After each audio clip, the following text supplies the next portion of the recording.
আজকে তোমাদেরকে একটা রেসিপি বানিয়ে দেখাবো। প্রত্যেকবার বাজারে যেতাম আর ভাবতাম এই জিনিসটা কী।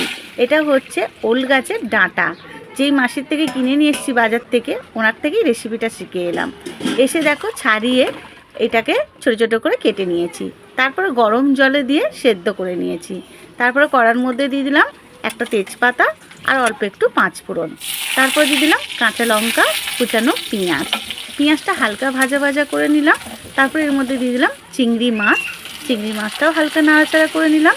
তারপরে দিয়ে দিলাম একটা টমেটোর পরিমাণ মতো নুন, 1 চামচ জিরে গুঁড়ো, 1 চামচ হলুদ গুঁড়ো, সামান্য একটু চিনি, তোমরা চাইলে গুঁড়ো লঙ্কাও দিতে পারো।